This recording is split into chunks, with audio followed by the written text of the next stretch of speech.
நெல்லை மாவட்டம் நாங்குநேரி அருகே உரிய ஆவணமின்றி எடுத்துச் செல்லப்பட்டதாக பாஜக சின்னம் பொறிக்கப்பட்ட டி-ஷர்ட், பை, பேனா, தொப்பி, சேலை ஆகியவற்றை தேர்தல் பறக்கும் படை அதிகாரிகள் பறிமுதல் செய்தனர். இளங்குளம் கக்கன் நகரில் சோதனையில் ஈடுபட்டிருந்த அதிகாரிகள் திசையன்விலையிலிருந்து வந்த சரக்கு வாகனத்தை நிறுத்தி சோதனையிட்ட போது இது கண்டுபிடிக்கப்பட்டது.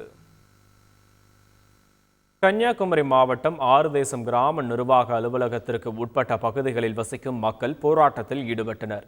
2017ஆம் ஆண்டிற்கு பிறகு நிலவரி செலுத்த தடை விதிக்கப்பட்டதை கண்டித்து முழக்கம் எழுப்பிய அவர்கள் பூர்வீக இடங்களுக்கு உரிய நிலவரியை வருவாய்த்துறை அதிகாரிகள் ஏற்க வேண்டும் என அவர்கள் கோரிக்கை விடுத்துள்ளனர்.